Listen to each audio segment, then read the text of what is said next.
오늘 함께 살펴볼 하나님의 말씀은 아가서 6장 13절 후반절부터 8장 4절까지의 말씀입니다.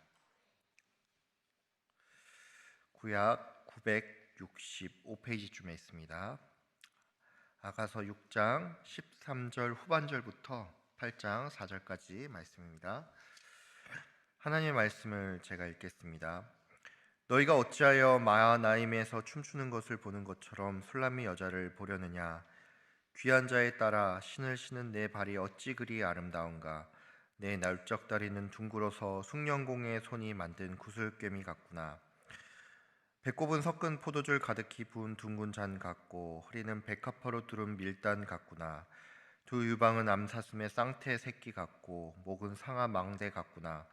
눈은 헤스본 바드랍빛 문 곁에 있는 연못 같고 코는 다메색을 향한 레바논 망대 같구나. 머리는 갈멜산 같고 드리운 머리털은 자줏빛이 있으니 왕이 그 머리카락에 매였구나. 사랑아, 네가 어찌 그리 아름다운지 어찌 그리 화창한지 즐겁게 하는거나. 내 키는 종려나무 같고 내 유방은 그 열매송이 같구나. 내가 말하기를 종려나무에 올라가서 그 가지를 잡으리라 하였나니 내 유방은 포도송이 같고 내 콧김은 사과 냄새 같고 내 입은 좋은 포도주 같을 것이니라. 이 포도주는 내 사랑하는 자를 위하여 미끄럽게 흘려내려서 자는 자의 입을 움직이게 하느니라. 나는 내 사랑하는 자에게 속하였도다. 그가 나를 사모하는구나. 내 사랑하는 자야, 우리가 함께 들로 가서 동네에서 유숙하자. 우리가 일찍이 일어나서 포도원으로 가서 포도움이 돋았는지 꽃술이 퍼졌는지 석류꽃이 피었는지 보자. 거기에서 내가 내 사랑을 내게 주리라. 합한 채가 향기를 뿜어내고 우리의 문 앞에는 여러 가지 귀한 열매가 새것 묵은 것으로 마련되었구나. 내가 내 사랑하는 자 너를 위하여 쌓아둔 것이로다. 내가 내 어머니의 젖을 먹은 오라비 같았더라면 내가 밖에서 너를 만날 때 입을 맞추어도 나를 업신여길 자가 없었을 것이라. 내가 너를 이끌어 내 어머니 집에 드리고 내게서 교훈을 받았으리라. 나는 향기로운 술 곧 석류즙으로 내게 마시게 하겠고 너는 왼팔로는 내 머리를 고이고 오른손으로는 나를 안았으리라. 예루살렘 딸들아, 내가 너희에게 부탁한다. 내 사랑하는 자가 원하기 전에는 흔들지 말며 깨우지 말지니라. 아멘.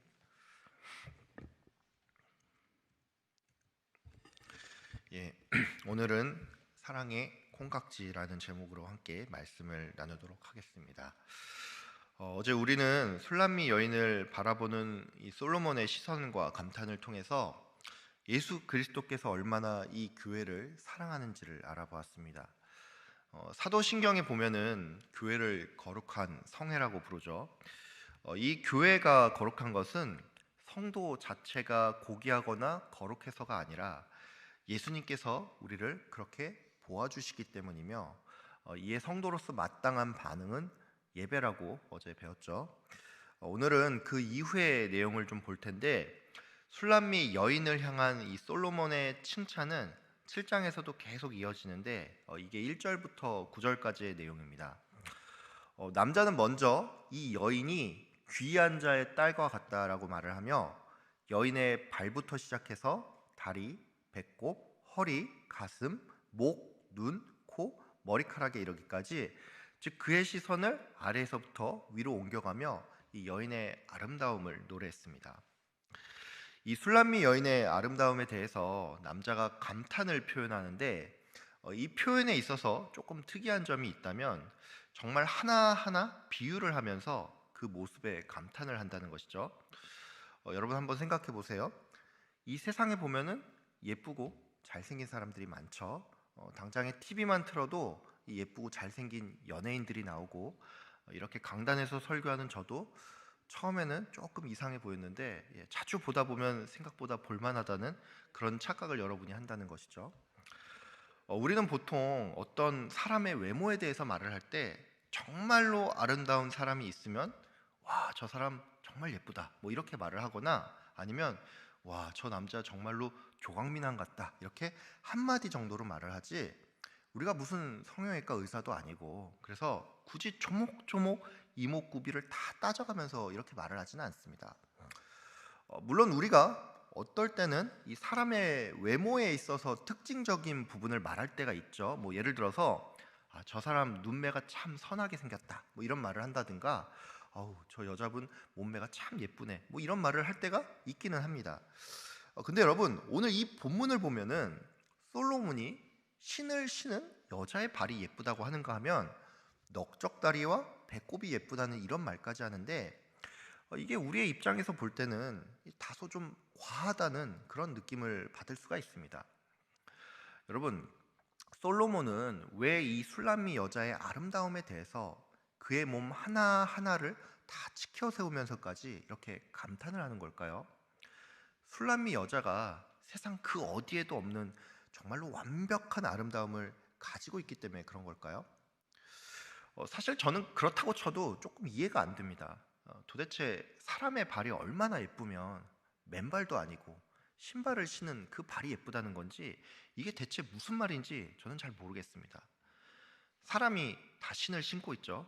발이 뚱뚱하고 못생긴 사람도 신을 신으면 그 발이 예쁜지 아닌지 잘 구분도 안 되는데 신발을 신은 그 발이 뭐가 예쁘다는 건지 또 사람의 배꼽이 다 거기서 거기지 도대체 그 배꼽이 얼마나 예쁘면 섞은 포도주를 가득히 부은 둥근장 같다는 우리가 잘 와닿지도 않는 이런 비유의 말을 하는 건지 저는 솔직히 잘 모르겠습니다.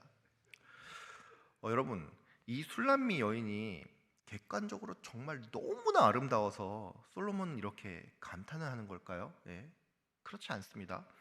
앞서서 살펴봤지만 이 아가서 1장 5절과 6절을 보면은 이 술람미 여인이 자기가 포도원을 지키느라 땡볕에 피부가 그을려서 거무스름해졌고 그래서 사람들이 자기를 흘겨본다라는 식으로 이 자기의 외모에 대해서 객관적으로 말하는 장면이 나옵니다. 즉 솔로몬은 이 술람미 여인이 객관적으로 너무나 아름답기 때문에 이렇게 조목조목 그 아름다움을 찬양한 것이 아니라 세상 표현에 따르면 소위 눈에 뭐가 제대로 씌었기 때문에 정신을 못 차리고 이런 말을 한다는 것입니다. 제가 예전에 그 대학 시절에 한 후배가 있었는데 이 후배가 이제 요즘 말로 하면은 연애를 전혀 못하는 이 모태 솔로였습니다. 근데 이랬던 후배가 이제 30대가 지난 어느 날 저한테 청첩장을 주면서 자기가 곧 결혼을 하게 된다는 얘기를 하더라고요. 이 후배는 저를 만나서는 자기는 자기가 만난 사람이 너무 사랑스럽다 보니까 이 사람이 방구를 뀌는 모습도 귀엽고 트림을 하는데도 이게 너무나 예뻐 보인다는 그런 말을 하는 것이었습니다. 여러분 제가 그 후배의 말을 듣고서 무슨 말을 했을까요? 저는 그 후배를 보면서 야, 네가 미쳐도 단단히 미쳤구나. 한 몇 년만 지나봐. 이런 말을 했습니다. 여러분, 여러분의 배우자가 여러분과 함께 밥을 먹다가 갑자기 트림을 하고 방구를 낀다면 어떨 것 같습니까? 화가 나죠. 아마 여기 계신 분 중에 어떤 분들은 여러분의 배우자를 보면서 그냥 얼굴만 봐도 화가 나는 그런 분이 있을 줄로 아는데 여러분이 처음부터 그러지는 않았을 겁니다. 아주 오랜 시간 전에 너무나 까마득해서 잘 기억이 나지 않을 수 있지만 여러분의 배우자를 여러분이 몹시 사랑했던 그런 날들이 있었고 그 날에는 진짜 별것도 아닌 일인데 막 웃음이 나오고 특별하지 않은 배우자의 행동이 그게 그렇게 사랑스럽게 보여서 이 마음이 설렜던 순간이 거짓말 같지만 분명히 있었을 겁니다. 근데 제가 이렇게 말씀을 드리면 저의 말이 잘 이입도 안 되고 또 과거를 부정하고 싶은 분들이 계시죠. 그래서 제가 이런 분들을 위해서 또 다른 예를 하나 좀 들어보겠습니다. 여기에 이제 손주를 보신 분들이 많죠. 손주가 이유식을 먹다가 방구를 꼈어요. 아니면 뭐 트림을 해요. 여러분 이 장면을 볼 때 어떻습니까? 아우 더러워. 내가 얘들 맞벌이 한다고 내가 이 나이 되도록 손주 보고 있는데 내가 다시는 애들 보나 봐라. 이런 생각을 하십니까? 아니죠. 객관적으로 볼 때 이 장면은 분명히 비위가 상하는 일인데 우리는 우리의 손주가 방구를 끼고 또 트림을 하는 모습을 보면서 이게 또 그렇게 사랑스럽고 예뻐 보인다는 것입니다. 심지어 우리 애들 보면은 밥 먹다가 똥을 싸도 예뻐 보이죠. 우리가 누군가를 사랑할 때 우리의 눈에는 콩깍지가 씌이고 또 그 결과 이 어떤 한 사람이 조목조목 예쁘고 사랑스러워 보이는 것처럼 지금 솔로몬이 이 같은 마음이라는 것입니다. 예수님께서 교회를 바라보는 심정 또한 그렇습니다. 세상적인 표현으로 정말로 눈에 뭐가 씌인 것처럼 예수님께서는 이와 같이 교회를 사랑한다는 것이죠. 이것만으로도 정말로 감사한데, 정말로 더 감격스러운 것은 인간의 사랑은 이렇게 사랑하다가도 수가 틀리면 어느 날 원수가 되어 있고, 또 어느 순간에는 이 마음이 변하거나 식기도 하는데, 예수님께서 교회를 바라보는 그 마음은 절대로 변함이 없다는 사실입니다. 여러분, 우리가 예수님을 믿은 후의 삶이 어떻습니까? 누가 봐도 하나님께 칭찬받을 만한 그런 행동을 하면서 우리가 살고 있습니까? 참으로 애석하지만 그렇지 않다라는 것을 우리가 매일 절감하면서 살고 있죠. 우리는 우리 자신을 볼 때 하나님께서 우리를 사랑한다는 것이 때로는 불가사의하게 느껴지고, 만약에 나라면 이 사랑을 수천 번 수만 번 철회해도 전혀 이상하지 않을 것 같은데, 그럼에도 불구하고 하나님의 이 마음은 절대 변하지 않는다는 사실입니다. 솔로몬이 이 술람미 여인의 아름다움을 찬양할 때 지체 하나하나를 들어서 말한 것은 예수님께서 정말로 교회를 깊이 사랑하신다는 그 의미도 있지만, 이것은 또한 예수님께서 공동체로서의 교회뿐만이 아니라 교회의 지체로서 성도 한 사람 한 사람을 주목하고 사랑한다는 것을 의미합니다. 예수님은 교회의 한 지체인 나를 사랑하십니다.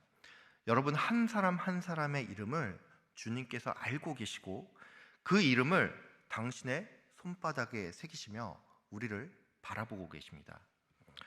하나님께서 이처럼 우리를 사랑하고 또 그 사랑이 변하지 않는 까닭은 우리의 존재 자체가 사랑스럽거나 또는 우리가 하나님 보시기에 뭔가 칭찬받을 만한 일을 해서가 아닙니다. 하나님께서 우리를 그와 같이 바라보시는 까닭은 그리스도의 의를 통해서, 즉 일종의 색안경을 끼고서 하나님께서 우리를 바라보시기 때문입니다. 다른 말로 우리는 그 자체로서 더럽고 추악한 존재이나 그리스도의 의로 우리가 덮여 있고 또 그 의로 옷을 입고 있기 때문에 하나님의 눈에 우리는 거룩한 자요, 또 너무나 사랑스러운 자라는 것입니다.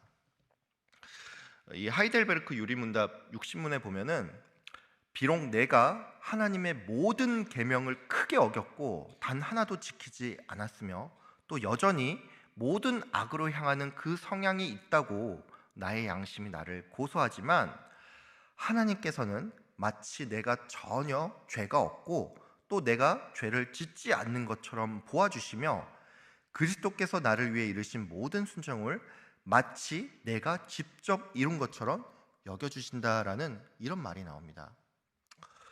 여러분, 그렇습니다. 하나님께서는 그리스도의 의로 우리를 보아주시고 그렇기 때문에 우리를 향한 하나님의 이 사랑은 절대로 변하지 않습니다. 그러니까 여러분, 이 사랑을 기억을 하시고 또 그리스도의 공로를 의지하여 주님께 담대히 나오시는 저와 여러분들 다 되시기를 바랍니다. 이후의 내용을 좀 보겠습니다. 술람미 여인의 아름다움에 감탄하는 솔로몬에게 이 술람미 여인은 이 자신의 사랑을 고백하는 장면이 나오는데, 술람미 여인은 먼저 10절에서 자신이 사랑하는 자에게 속하였다라고 고백을 하면서 들로 나가서 또 포도원에 가서 함께 시간을 보내고 또 거기서 자기의 사랑을 고백하겠다고 말을 했습니다. 술람미 여인은 솔로몬을 위해서 여러 가지 귀한 열매를 준비했다면서 당신이 나의 친오랍이라면 남들의 눈치를 볼 것 없이 밖에서도 애정을 표할 것이며 당신을 나의 집에 초대하고 싶다라고 말을 했습니다. 마지막으로 이 술람미 여인은 예루살렘의 여인들을 향해 내가 사랑하는 자가 원할 때까지 나를 흔들지 말며 또 나를 깨우지 말 것을 요청을 했는데, 술람미 여인의 이런 고백은 정말로 한 사람이 사랑에 푹 빠져 있기 때문에 나오는 표현임을 알 수가 있습니다. 사랑하는 사람과 항상 함께하고 싶은 마음, 또 맛있는 것을 같이 나누어 먹고 아름다운 풍경을 함께 보고 싶은 마음은 사람이 정말 누군가를 사랑할 때 나타나는 현상이죠.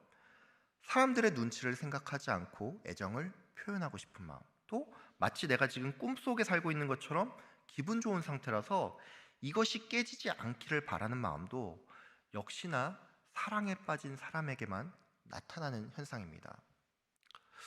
제가 이 아가서 본문을 읽다가 예전에 읽었던 시 한 편이 생각이 났습니다. 혹시 이제 아실지 모르겠는데 이문재라는 시인의 시인데 이 시의 제목이 농담이거든요. 예, 새벽이라서 많이 피곤하겠지만 이제 시가 길지 않으니까 제가 좀 전문을 읽겠습니다. 문득 아름다운 것과 마주쳤을 때 지금 곁에 있으면 얼마나 좋을까 하고 떠오르는 얼굴이 있다면 그대는 사랑하고 있는 것이다. 그윽한 풍경이나 제대로 맛을 낸 음식 앞에서 아무도 생각하지 않는 사람, 그 사람은 정말 강하거나 아니면 진짜 외로운 사람이다. 종소리를 더 멀리 보내기 위하여 종은 더 아파야 한다. 여러분 어떻습니까? 예, 시가 참 좋죠. 아름다운 것이 있을 때 이것을 함께 보고 싶은 사람이 있고, 맛있는 것을 같이 나누어 먹고 싶은 사람, 헤어지기 싫은 사람, 또 함께 있는 게 정말 꿈만 같아서 이 꿈에서 깨어나고 싶지 않은 그런 사람이 있는데, 여러분 이런 사랑이 여러분의 사랑이 되길 바랍니다. 특별히 바라기는 먼저 여러분의 가정 가운데 이 사랑이 있기를 소망합니다. 배우자가 계시다면 배우자를 사랑하는 그 마음을 달라고 구하시고, 형제 자매와 부모를 또 자녀들을 사랑하는 마음을 달라고 이것을 놓고 기도하는 여러분들 다 되시기를 소망합니다. 하나님께서 가정을 허락하셨기 때문에 우리가 이 가정 안에서 먼저 천국을 누려야 합니다. 예전에 제가 극동 방송에서 들은 건데 그 방송에 보니까 어떤 목사님이 나와서 이런 말씀을 하더라고요. 자기 교회에 한 권사님이 계셨는데 남편 되는 집사님이 알코올성 치매가 있어서, 그래서 자기 남편한테 자기가 하도 많이 맞고 또 이런저런 괴롭힘을 많이 당하다 보니까 그 권사님이 하는 말이, 남편이 몇 년 전에 소천을 했는데 내가 천국에 갔을 때 남편이 거기에 있으면 이 사람이 천국에 왔다는 사실에 기쁘기보다는 오히려 이 인간이 감히 여기가 어디라고 와? 이런 마음이 들 것 같아서 시험에 들 것 같다는 그런 말을 했다는 것입니다. 제가 당시에 이 이야기를 들었을 때 이게 어느 정도는 우스갯소리였는데 이게 마냥 웃기지만은 않은 게 어떤 의미로는 참 안타까운 얘기죠. 가정이 천국의 예고편이 되어야 하는데 이 가정이 사실상 지옥과도 같은 그런 집이 있습니다. 그런 의미에서 여러분, 가정 안에서 먼저 부부 간에 또 자녀와 부모 간에 아니면 형제 자매 간에 사랑의 관계를 회복시켜 달라고 이것을 놓고 간절히 구하는 여러분들 다 되시길 바랍니다. 마지막으로 당부를 드리는 것은 이 술람미 여인의 사랑 고백이 하나님을 향한 고백이며 또 교회와 이웃을 향한 그 사랑의 마음이 되기를 간절히 구하는 여러분 다 되시길 바랍니다. 성도는 어떤 의미로 이 눈에 콩깍지가 씌어야 합니다.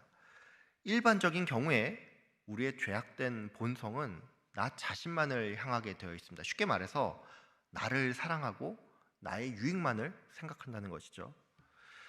교회를 오랜 시간 다녀도 어느 정도는 마치 무속신앙의 마음으로, 즉 지성이면 감천이라는 식으로 나와 내 가정 하나가 잘 되기 위해서 교회를 출석하는 분이 계시죠. 우리의 마음이 이와 같을진데 하나님을 사랑하는 마음, 교회와 이웃을 사랑하는 마음은 절대로 거저 생기질 않습니다. 문제는 이뿐만이 아니죠. 내 주변에는 이웃이라고 불릴 만한 사람도 있지만 때로는 원수와도 같은 사람이 있는데, 참으로 애석하게도 우리는 우리의 의지로서 누군가를 미워하면 미워했지 사랑할 수는 없다는 사실입니다. 나를 힘들게 하는 사람은 내가 아무리 다짐하고 정신수양을 한다고 해도 내일 아침이 되면 또다시 나를 힘들게 합니다. 좀 많이 부끄럽지만 저 또한 교역자로서 저 자신을 볼 때 단 한 명의 영혼도 사랑할 수 없다라는 것을 자주 느낍니다. 그래서 매일 새벽마다 주님, 저에게 사랑의 마음을 주십시오. 저는 제 노력과 의지로서 한 영혼도 사랑할 수가 없습니다. 이렇게 고백을 합니다. 여러분, 사랑하는 일은 쉬운 일이 아닙니다. 사랑에는 아픔이 따릅니다. 제가 오늘 읽었던 그 시를 보면은 마지막에 종소리를 더 멀리 보내기 위해서 종은 더 아파야 한다라는 이 문장이 나오죠. 세상에서 누군가를 사랑하는 일도 이만큼이나 괴롭고 힘듭니다. 그러니까 여러분, 하나님을 사랑하는 그 마음을 달라고 이웃을 사랑하고 교회를 사랑하고 또 나를 힘들게 하는 그 사람까지 품을 수 있는 이 마음을 달라고 구하시는 여러분들 다 되시기를 바랍니다. 오직 성령의 열매는 사랑과 희락과 화평과 오래 참음과 자비와 양선과 충성과 온유와 절제니 이 같은 것을 금지할 법이 없습니다. 예수님께서는 너희 하늘 아버지께서 구하는 자에게 성령을 주시지 않겠느냐 말씀하셨습니다. 아무쪼록 우리가 받은 이 사랑이 얼마나 큰지, 교회를 사랑하며 나를 사랑하는 하나님의 그 사랑을 기억하시고 성령 충만함으로 하나님과 이웃을 또 교회를 사랑하는 일에 힘쓰는 저와 여러분들 다 되시기를 주님의 이름으로 축복하며 기도합니다. 기도하겠습니다. 참 좋으신 하나님 아버지 감사합니다. 오늘 또 이 아가서의 말씀을 통하여서 예수 그리스도께서 이 교회를 얼마나 사랑하는지 그 마음을 또한 다시금 묵상할 수 있게 허락하여 주심에 감사합니다. 하나님, 우리 자신을 볼 때 우리는 그 어떤 사랑받을 만한 자격도 없고 또 주님 칭찬받을 만한 행동을 한 것도 없는데 그럼에도 불구하고 하나님께서는 그리스도의 의로 우리를 바라보아 주시고 그것으로 우리를 사랑하여 주신다는 것을 오늘 이 시간 알게 하여 주셨사오니 주님 감사합니다. 하나님, 이 사랑이 변치 않는 사랑임을 기억하며 하나님 우리가 담대히 주님께 나아가는 우리가 될 수 있도록 주님 인도하여 주시옵소서. 또 하나님, 우리가 하나님을 사랑하는 일이나 이웃을 사랑하는 일, 또 교회를 사랑하고 때로는 나를 힘들게 하는 사람을 품는 일이 나의 힘으로는 절대로 불가능한 것을 고백합니다. 아버지 하나님, 우리가 이런 마음을 갖기 위해 필요한 것 있다면 또 성령 충만함인데 아버지 하나님, 우리에게 성령 충만을 주시고 그 성령의 열매로서 이 사랑의 마음을 주님 허락하여 주셔서 하나님을 사랑하고 이웃을 사랑하고 또 교회를 사랑하며 나를 힘들게 하는 사람을 품는 우리 모든 화성교회 성도님들 될 수 있도록 주님 복을 내려 주시옵소서. 아버지 하나님, 이 시간 또 예배를 드리고 싶지만 육신의 연약함으로 인하여 나오지 못한 성도님들 계십니다. 주님께서 붙들어 주시고 그들의 고통을 하감하게 하여 주시고 또 이 자리에 나와 함께 찬양하며 예배할 수 있는 육신의 강건함을 주님께서 허락하여 주시옵소서. 우리가 한 마음으로 기도하게 하여 주시고 우리가 영적인 가족으로서 공동체로서 하나님 우리의 그 기도를 통하여서 주님께서 또한 기뻐 받아주시고 또 닿게 하는 주님께서 영광 받는 그 역사가 일어날 수 있도록 주님 인도하여 주시옵소서. 오늘 하루도 주님께 온전히 맡겨 드리오며 예수 그리스도의 이름으로 기도드립니다. 아멘.